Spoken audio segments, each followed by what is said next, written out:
hay una discusión en torno a un aumento en los festivos del 75% o del 100% en las dos ponencias que hay de la reforma laboral y también las horas extras, si arrancarían a las 6 de la tarde o a las 7 de la noche.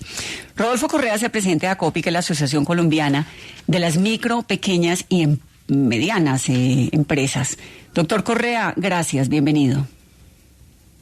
Buenos días, Vanessa, un gusto saludarlo a usted y a toda la audiencia. Mire, doctor Correa, uno dice, si la discusión es entre una hora, digamos, que arranque la jornada nocturna, actualmente arranca a las 9 de la noche, ¿verdad?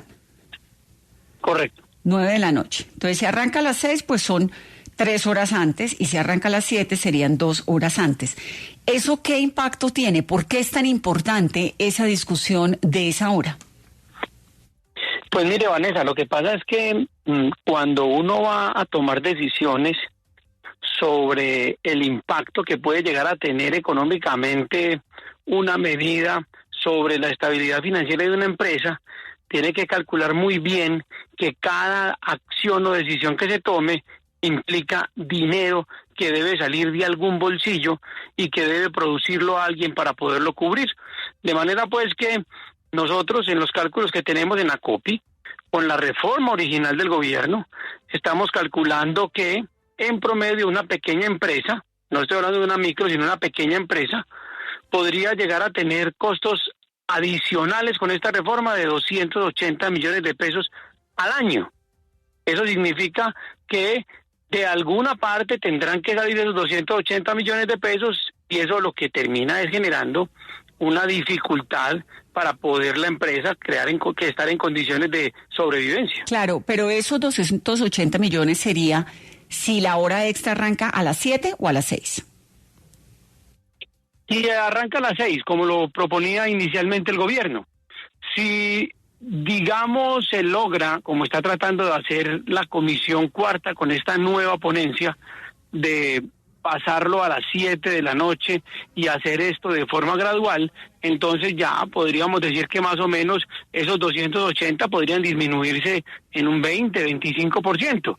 Y adicionalmente, si se cumple la otra medida, que es la que quiere el Congreso, de que esto se realice de forma progresiva, entonces no será todos esos 280 millones en el primer año, sino que le permitirá a la empresa irse adaptando a esta nueva realidad y generando alternativas de ahorro en otros sectores o de generación de ingresos alternativos para poder cubrir, repito, el costo de la reforma. Ahora, doctor Correa, ese costo, digamos esos 280 millones que me está explicando usted, que es el costo que tendría que asimilar la empresa por esa hora extra de 6 a 7, ¿en la reforma que presenta el gobierno es inmediato?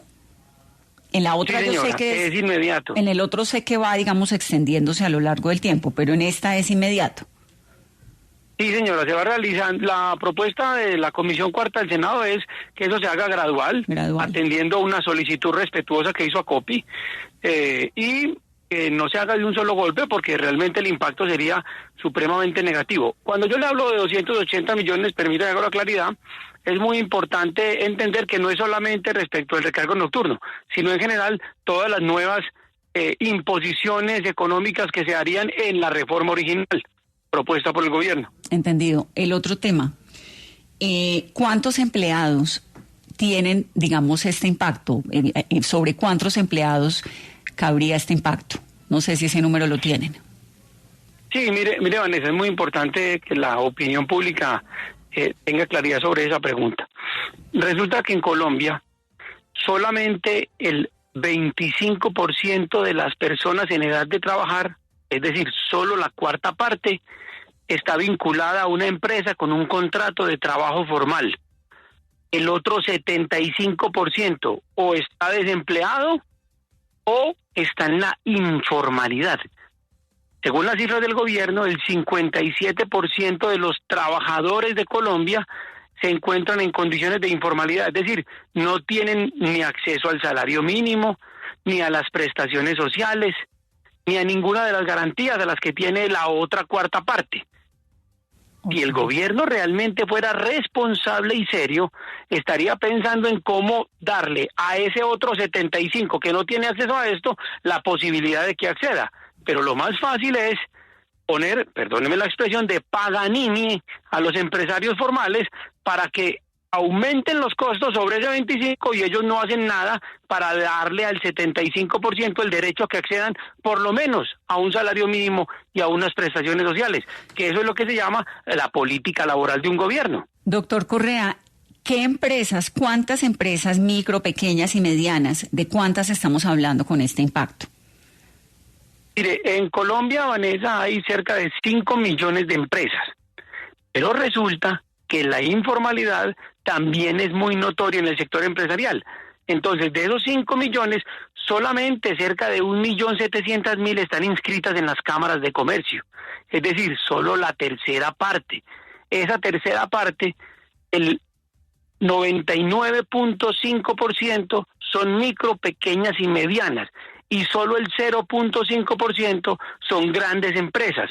De manera pues que cualquier cosa que se haga en materia laboral o tributaria en Colombia impacta es básicamente a la clase media, a la clase económica emergente del país, a la clase que utiliza la microempresa como mecanismo de autoempleo y de empleo familiar, y no afecta notoriamente a las grandes empresas, que es el discurso que usa el gobierno para poder imponer este tipo de medidas. Doctor Correa, pero yo lo oigo hablar y usted me dice solamente el 25% de los trabajadores están en estos empleos formales.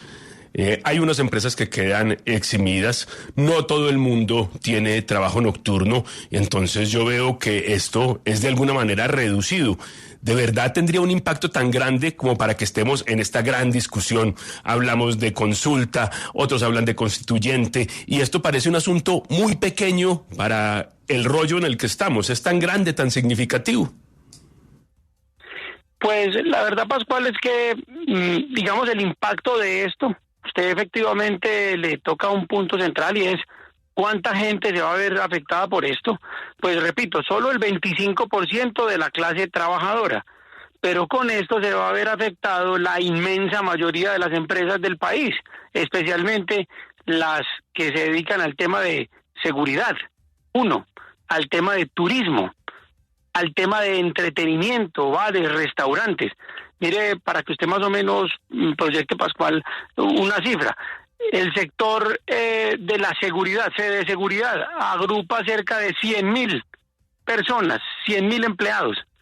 Estamos hablando de unas sumas importantes de personas, porque en promedio, mire usted, cada microempresa emplea cerca de 4 personas. Y las pequeñas empresas ya son las que emplean entre 10 y 50. De 50 a 250 son las medianas empresas, y de 250 para arriba son las grandes empresas. Entonces la conclusión es, efectivamente, pareciera que se va a beneficiar poca gente con esto, pero mire usted, se va a afectar el grueso de las empresas, que son las que generan empleo formal en el país. Que si si el gobierno nos hubiera invitado a ponernos de acuerdo, pues hubiéramos buscado la posibilidad de llegar a un punto medio que compensara estas medidas con algunas otras medidas tomadas por el gobierno que facilitaran la sostenibilidad financiera de las empresas en Colombia. Doctor Correa, dentro de las consecuencias de llegar a aprobarse la reforma que quiere el gobierno, ¿las empresas, las pequeñas empresas, alcanzarían a cubrir los costos de salud y pensión de sus trabajadores? Pues, mire, seguramente de alguna manera tendrá la gente que aprender a sobrevivir con las imposiciones unilaterales que se hacen. El asunto es que en el marco de esa supervivencia tendrán que tomarse decisiones dolorosas. ¿Y cuáles son esas decisiones dolorosas? Pues se perderán puestos de trabajo, 1, y 2, en últimas, todo eso repercutirá en el costo final de los productos, bienes y servicios que se comercializan. Porque, vuelvo y le repito, alguien tiene que pagar esto. De manera que en últimas, será el consumidor colombiano el que tenga que pagar los mayores costos. Eso en la práctica lo que significa es más inflación. Más inflación. Entonces, esta es una determinación que el Congreso tiene que tomar pues en las próximas horas, ¿no? De aquí a mañana va a haber ese debate y ahí sabremos qué es lo que hay sobre la mesa, pues la presión que se está haciendo desde el Pacto Histórico, desde el gobierno, haciendo esta petición para la hora y para los festivos. Y si no, pues se irían entonces a la consulta, que finalmente es un interés muy importante del gobierno. Ahora, doctor Correa, en lo que tiene que ver con los festivos, ¿qué tan relevante, qué tanto impacto tiene tanto para los trabajadores como para los generadores de empleo ese 25% que se está negociando?